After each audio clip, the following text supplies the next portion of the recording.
Oh, and Cunningham is down. My goodness. Arena, scary moment as we went to commercial. Sophie Cunningham hit the floor.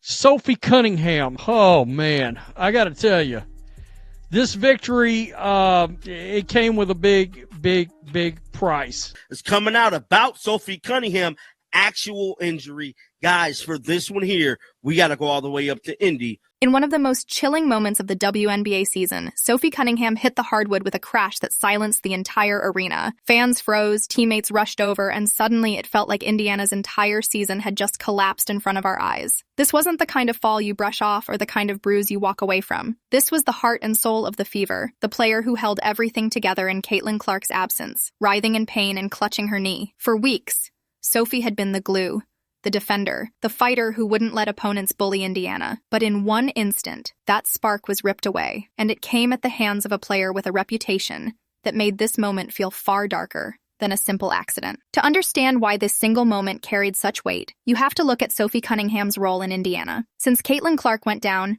Sophie didn't just step into a bigger role, she became the team's identity. Every dive on the floor, every defensive stand, every fiery celebration was her way of refusing to let this team crumble. She was averaging double figures, shooting the ball with confidence, and providing the kind of edge that doesn't show up in box scores. Teammates and coaches described her as the glue that held everything together. Fans loved her because she never backed down, no matter how physical the opponents got. She wasn't a superstar in name, but she became the enforcer, the heartbeat, the fighter that gave Indiana a chance in games they had no business winning. The irony is that Sophie built her reputation on toughness. She was the one who usually popped right back up after getting knocked down. She was the one who smiled through bruises and shrugged off hits. That's why when she stayed down after this collision, when her face twisted in agony and tears streamed down, everyone instantly knew something had gone terribly wrong. And that's the cruel part of this story, because just when Sophie had transformed from role player to team leader, just when she was proving that she could carry the Fever through adversity, her season, and maybe Indiana's hope, was placed in jeopardy in the blink of an eye. But how it happened,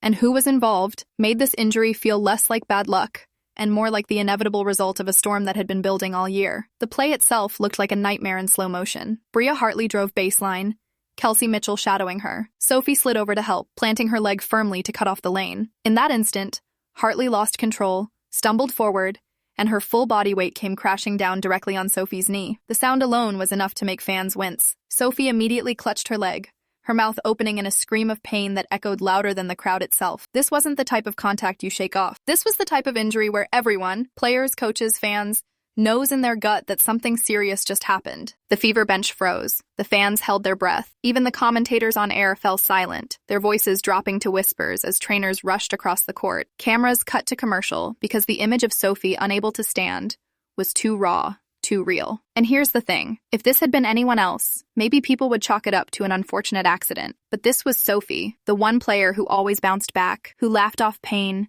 who refused to show weakness. For her to collapse like this, unable to put weight on her leg, made it clear this wasn't just another bump. The atmosphere felt cursed. Indiana was already battered by injuries, already clinging to faint playoff hopes, and now their emotional anchor, their toughest competitor, had just been ripped away. And what made it worse? The name attached to the collision, a name fans already associated with dirty play. Because the player who crashed into Sophie wasn't some rookie making an honest mistake. It was Bria Hartley, a name that instantly reignited long-simmering debates about the WNBA's officiating and its tolerance of reckless play. Hartley's reputation precedes her. Just last week, she yanked Angel Reese by the ponytail and dragged her across the floor, a scene that looked more like a wrestling move than a basketball play. Before that, she ripped Becca Allen down by the head, sending her crashing dangerously. And who can forget her scuffle with Ariel Atkins, when she had to be physically separated after yet another reckless collision? This wasn't a one-time slip. This was a pattern, a highlight reel not of skill, but of dangerous moments that any other league might have cracked down on months ago. Fans didn't see Sophie's injury as an accident. They saw it as the inevitable outcome of letting a player with a long rap sheet of dirty incidents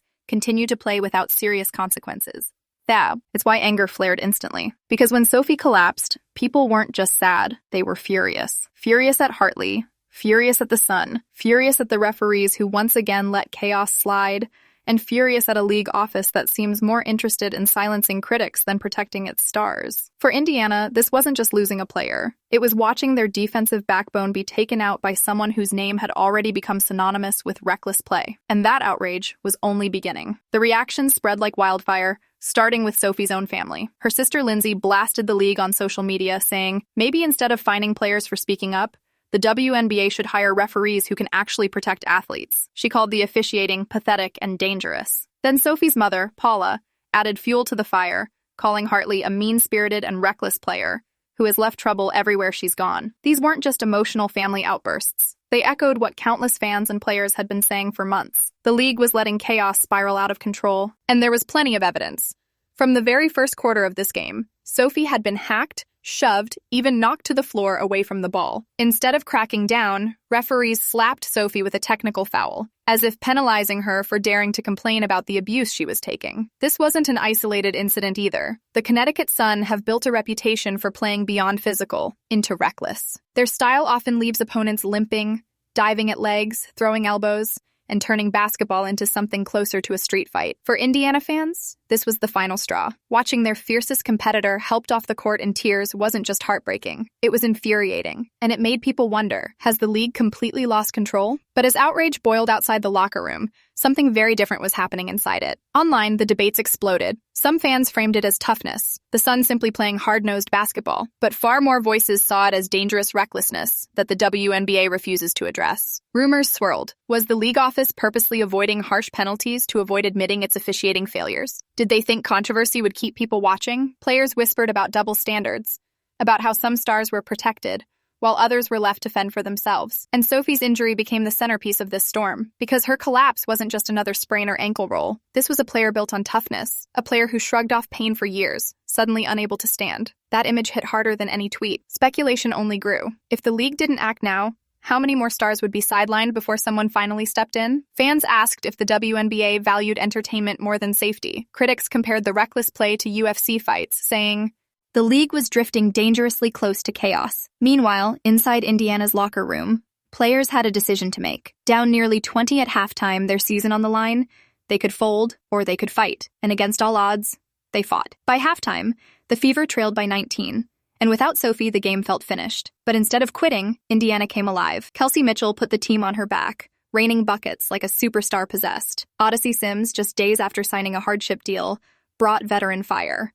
Aaliyah Boston owned the boards, battling inside with relentless energy. Natasha Howard threw her body around in the paint. And Lexi Hall, the sharpshooter who rarely gets headlines, drilled the dagger 3 that sealed the comeback. What unfolded was nothing short of history. The Fever erased a 21-point deficit, pulling off the biggest rally in franchise history. Against one of the league's toughest, most physical teams, they flipped the script. It wasn't just a win.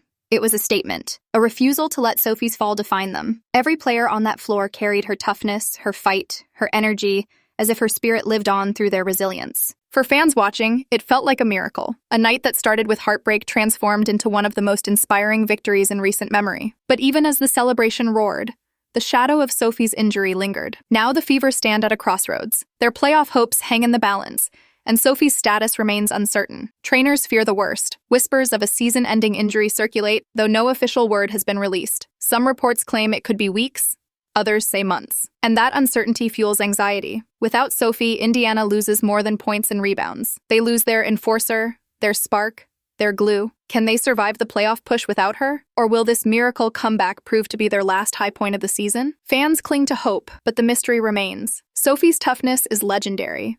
But knees don't heal on willpower alone. And until the truth comes out, every practice, every game will carry that shadow. Is Sophie coming back? Or has Indiana's miracle run just run out of time? Sophie Cunningham's injury was more than just a basketball moment. It was a collision that exposed cracks in the WNBA's officiating, ignited outrage across the league, and raised urgent questions about player safety. But it also revealed something else, the indomitable spirit of the Indiana Fever. What was supposed to break them instead defined them. What should have buried their season became the spark of their greatest comeback. And maybe that's the true story here. Sophie went down in agony, but her fight lived on through her teammates. If this was supposed to be the moment that ended Indiana, it may instead be the moment that proves they can never be counted out. Oh,